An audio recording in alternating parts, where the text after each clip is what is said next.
Friends, welcome to our video presentation on using regression for predictive analysis. This presentation is based on the following book, or more specifically on one of the chapters in this book. Now, this book is a very great resource when it comes to explaining how to use Excel for various statistical techniques, especially in the healthcare sector. Now, I would like to warn you, I would like to give you a word of caution. This presentation is theoretical. It contains a lot of high-level theoretical ideas. It also contains some formulas here and there, but don't get discouraged if you get lost at some point or if you don't understand a specific formula. The intent of this presentation is not really to train you in details, in all the possible details of regression analysis, but is rather to explain to you some of the most fundamental ideas and concepts behind regression analysis. Because the most important skill that you need to get out from this module is how to do regression analysis in Excel. So there are certain things, conceptual, theoretical things that you need to understand for that, but again, the emphasis is on practical skills in using Excel for regression analysis and not on the mathematics behind regression analysis. And by the way, regression analysis or regression modeling is a vast topic, so there are many books written on the subject. So what I'm about to tell you is really the tip of the iceberg. I mean, by no means my presentation goes in all the details and nuances of regression modeling. Now, one aspect that is omitted, well, two important areas that is omitted from this presentation is as follows. First of all, nonlinear models, because regression analysis can be used not only for linear models but also for nonlinear models. And number two, verifying the assumptions of regression modeling. So those are the two vast, big topics that are excluded from this presentation.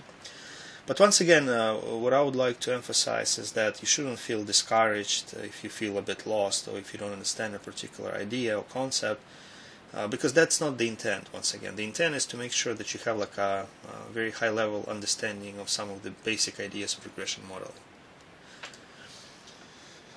Okay, so what is linear regression all about? First of all, let's start with some definitions. Linear regression is a method of organizing data that uses the least squared method to determine which line best fits the data. So I'll omit certain keywords here. It's like, for example, least squares. Now, least squares is a mathematical technique that minimizes the distances between two variables. So this is just for you to know that linear regression is typically is based on least square or OLS. This is the acronym for it, OLS method. Now, the most important thing in this definition is that it's a line-based method, meaning what you're trying to do, you're trying to take two or more variables, and you're trying to create a line or draw a line or specify a line that describes the relationship between those variables. You'll see in the next slide what we mean by line describing the relationship, but it's fairly intuitive because oftentimes we use graphs, line-based graphs to explain relationships. So once you see, a line, you will understand what regression is all about. A very simple linear regression describes the relationship between a dependent variable and one independent variable. Now, dependent variable is basically a variable of interest. An independent variable is a variable that will vary and that will be used for predicting the dependent variable.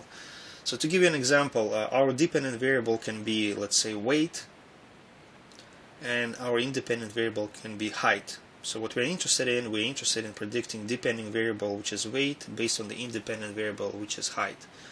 I don't know, maybe this model will be useful in in airline management. For example, as you board passengers, you can easily kind of look at their height, or you can easily measure or note their height, and from that you'll try to estimate their weight so that you have like the total weight of passengers that are boarding a particular airplane. So that would be the air application of this regression modeling. But you see, those things are not carved in stone, meaning we choose which variable we want to be the dependent variable and which variable or variables we want to be the independent variables or variable, depending on our application scenario, depending on our case. But once the relationship is calculated, it can be used for predicting the unknowns, meaning we can plug in an independent variable and we can predict the dependent variable. For example, we can observe, let's say, 100 passengers boarding a particular plane, and for each passenger we'll measure the passenger's height and weight. So we will actually measure each of the passengers. Now, based on those measurements, we'll create like a line that specifies the relationship between height and weight. And then what we will do, we'll just use like some kind of simple formula based on that line, so that whenever we see a new passenger boarding a plane, we note his or her height, and we basically from that we calculate or estimate or predict his or her weight. So this is an important keyword because regression models, they can be used in predictive analysis. We can use regression models to predict dependent variables based on independent variables. So let me give you an example of all those things that we've been talking about.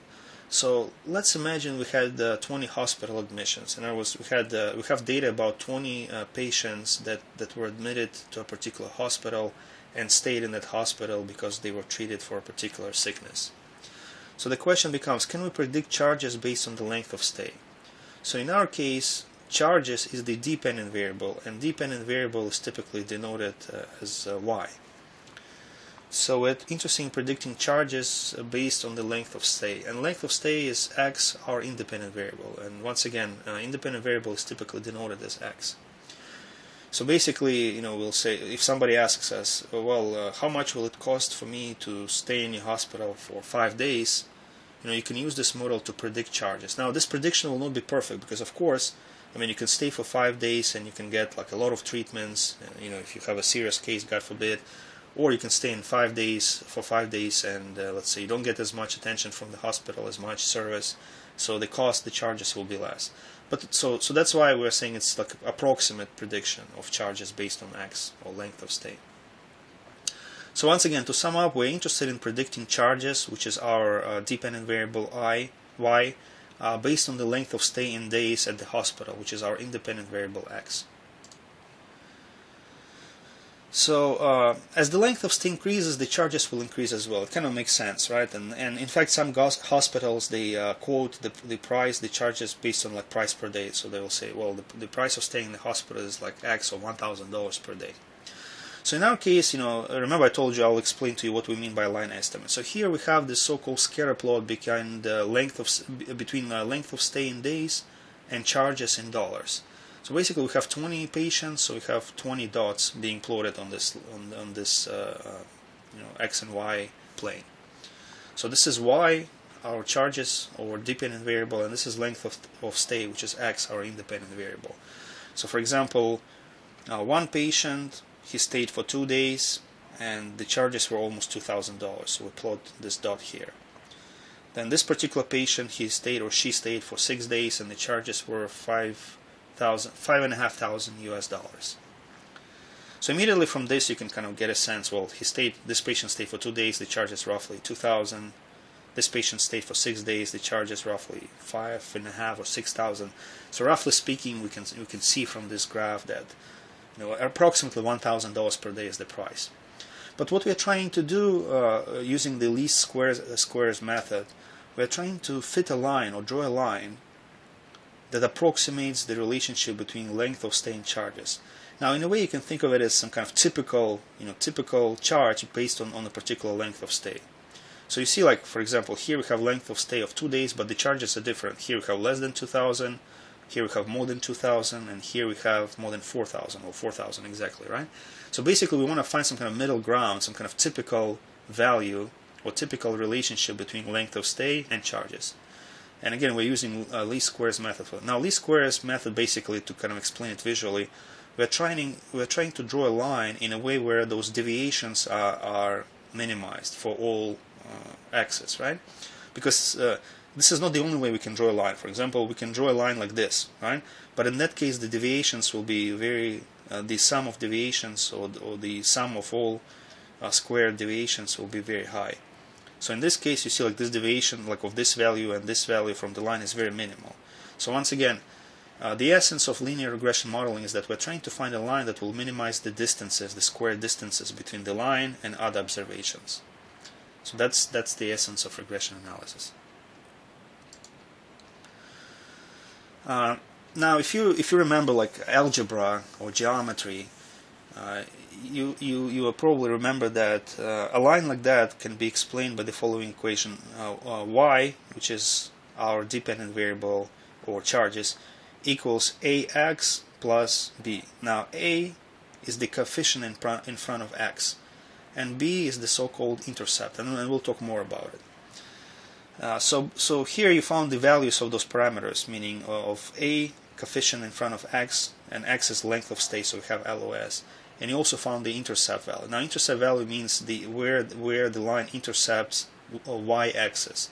So when x is 0, right, the value of y is non-zero if we have an intercept. So here it will have intercept somewhere around here, around $1,062, right here. Okay, so basically it means that even if patient stays for 0 days, he's admitted to the hospital, the charge will still be $1,062.60. Now why? Well, in economics they explain it in terms of fixed costs. In other words, there's a variable cost component in keeping a patient in the hospital. So let's say every day you consume certain materials, you consume human resources in terms of the time of nurses and doctors. But even if you don't do that, even if a patient doesn't stay, there's still like a fixed charge. Let's say it's related to testing or some kind of admission processing. Okay, so that's what we mean by an intercept. So but this line, the one that we fitted using optimal least squares or OLS, it predicts that there will be an $803.99 increase in charge for each day a patient stays, for each unit of increase in X.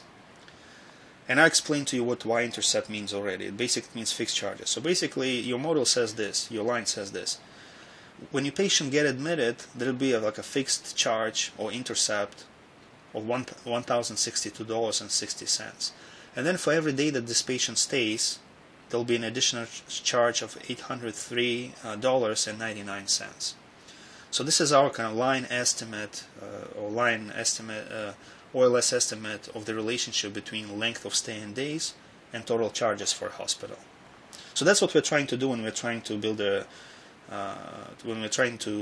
find a model, a linear model that approximates the relationship between two variables. We're trying to specify a line like that in terms of the coefficients a, meaning the coefficient that stands in front of x, and b, which is the intercept term. I'll talk about this point a bit later when we talk about some of the main formulas in regression analysis. But this coefficient a can be viewed as change in y that is associated with change in x. So if we're saying if x changes by 1, right, then y changes by $803, which kind of makes sense given our scenario that we're saying for each additional day there'll be a charge of $803.99. Now, so I hope I tried to explain what regression modeling is all about in practical terms, like what we're trying to do at the end. But here we have like a mathematical conceptualization of OLS modeling, or a simple case of OLS modeling that we have here. Now, once again, what we're trying to do, we're trying to find an equation for a line like that, okay? So that when we plug in x, we get the value for y. Again, x is our independent variable. In our case, it's length of stay in days. And y is our dependent variable, which is total charges in dollars. So what we need to find beta, b1 or beta 1 and b0 or beta 0. So those are the intercept term and also the term in front of the x. So once we find those values for b1 and b0, right, then we can plug in a value of x. So let's say we have a patient who is planning to stay for 12 days. And based on 12, we'll multiply 12 by b1, we'll add b0, and we'll get estimate for the total charges.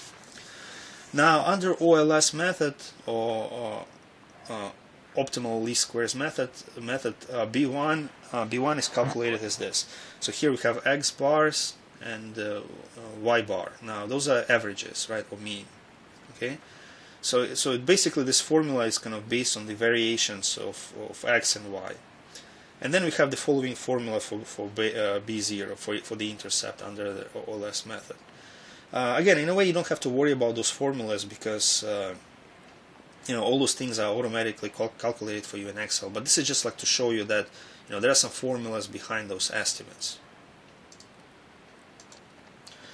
Now, another important idea to discuss: how do you test the hypothesis of independence between those two variables? In other words, like how do you know whether this model between x and y is good or not? Well, you use something called r squared. Now, r squared, to kind of explain it in a qualitative way, it's the percentage of variance in y explained by the x. So the idea here is this: there's a certain variance, total variance in your dependent variable, which is y. Now, some of that variance is explained by the regression. Our regression is kind of good enough to explain some of the variance, but not all of it, because again, regression doesn't give you like a perfect estimate. It gives like approximate estimate, which is like, I guess, a tautology, because by definition, estimate is not perfect. It's not 100% correct. Okay.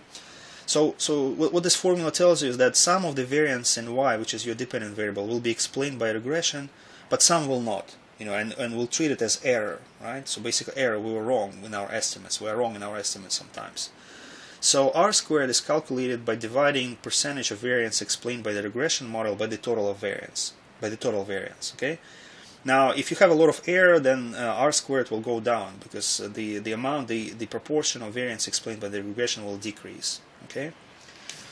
So r squared is typically expressed in percentage. Now, in social sciences, meaning situations or cases involving humans, human activity, a variance above, I would say, 25%, 30% is considered to be okay. Variance above 50%, I think, is considered to be good. Now, one comment: it's always good to start regression analysis by looking at the scatter plot. Now, scatter plot is something like this. So we have like different dots scattered on the y and x axis. So from the shape of those dots, you can tell whether the relationship is there or not. So here it looks like there is a relationship, because we can see like those dots, although they're kind of all over the place, roughly speaking, they're around a particular line. If those dots were kind of evenly distributed throughout this axis, let's say we have dot here, here, here, here, so they're evenly distributed, then it means there's no relationship. If dots are distributed like this, in this kind of fashion, there's a tunnel like this, it means there's a negative relationship. But roughly speaking, just by looking at the scatter plot, you can see whether there is a relationship or not.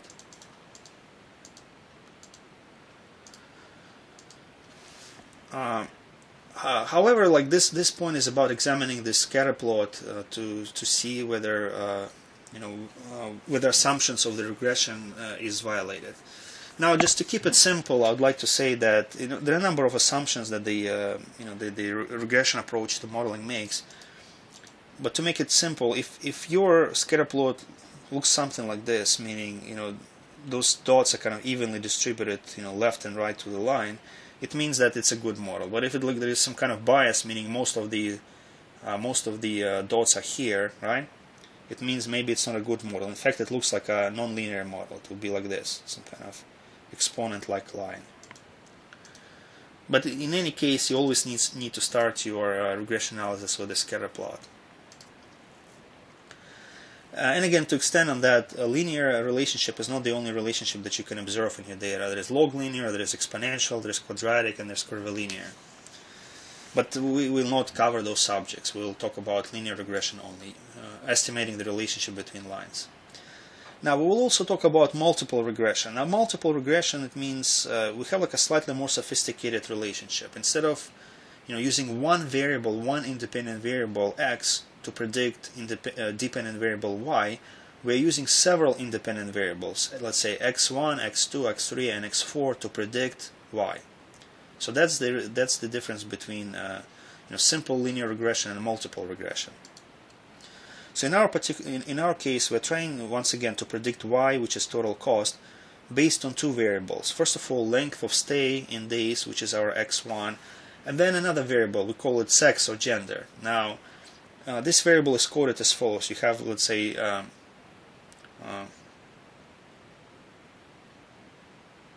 well, I don't see like the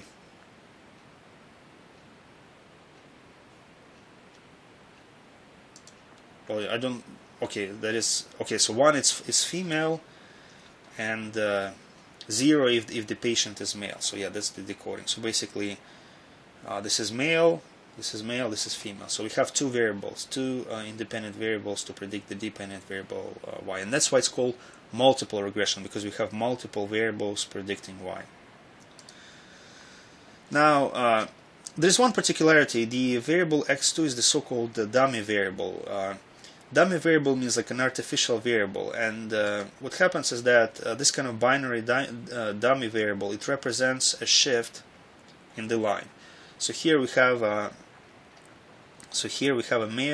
female data represented with those orange squares, and here we have male. Okay, so basically this the coefficient in front of the dummy variable, it tells you by how much in terms of y value the line has to be shifted to represent the other group. Okay, so basically what it means, if those are females and those are males, it means that on average females seem to get higher charges. I don't know, maybe they request more procedures on average. I don't know why, but for females the charge seems to be a bit higher. Okay, so the beta coefficient in front of that dummy variable x2, it will tell you that the line, in order to represent females, right, needs to be shifted by a certain amount. I mean, visually, I'm telling you that, I'm seeing that this amount is roughly $1,000, right? So basically, whatever the charge for male would be, giving the length of stay and giving the fixed cost, you need to add roughly $1,000 for all values of females. Again, I don't know what's related to, but this is the mathematical shift. This is the value of the shift in this line. Okay. So basically, with this dummy variable approach, you can see the difference between groups. So if there is a large coefficient, the value of the coefficient in front of the dummy variable is significant, and it's large in magnitude, it means that there's a difference between two groups, males and females. Now I'll just write it here. So the kind of equation that you're estimating here is like this. So y, which is your dependent variable charges, equals b2 times x2, and in our case x2 is sex or gender, plus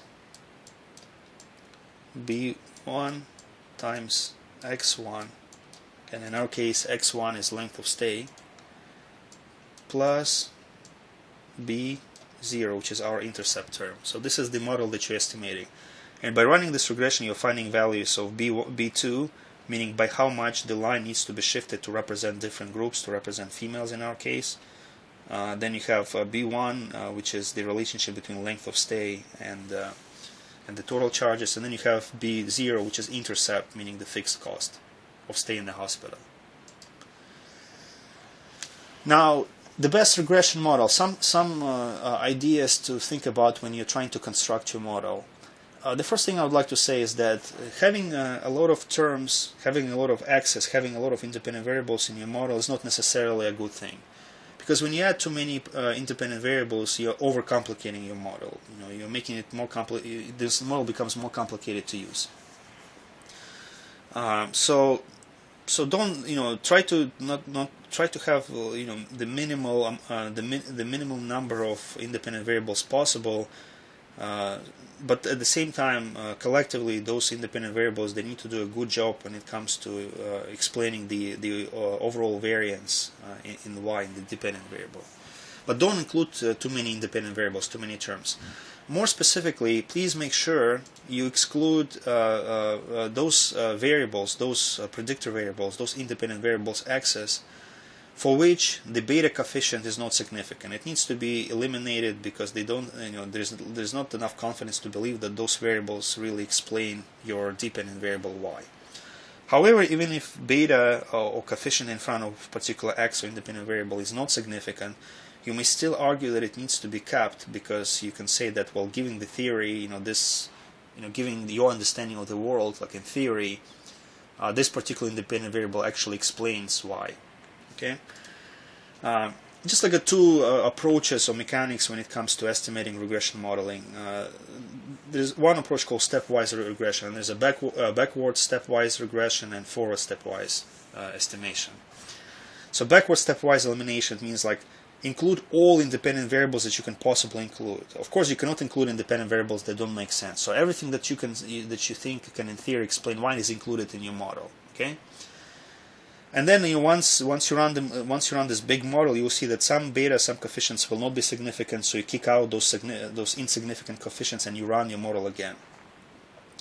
For stepwise inclusion, it's like the opposite approach. You start with a single most important independent predictor variable, and then add variables one at a time and see whether R² goes up or down. If it goes up by a significant proportion, then you keep that variable. If adding an additional variable doesn't increase R², doesn't improve fit, then you don't add this variable. So two approaches, going forward and going backwards. So that concludes our video presentation on regression modeling. Again, I would like to say that it's a vast topic. There are so many areas that we didn't cover, we didn't even mention. And once again, don't feel lost if some of those ideas seem to be counterintuitive, because the most important thing that you need to get out of this module is to be able to use Excel data analysis pack for creating regression models. And I would say the most important thing from this presentation that you understand this. You understand what kind of equation you're estimating when you're running a regression model. So here we have one independent, one dependent variable. In this case, we have two independent xy and x2 and one dependent variable. So you need to understand this, because this will come in handy when you build your decision support systems in Excel based on the regression models that you estimate. So thank you for listening.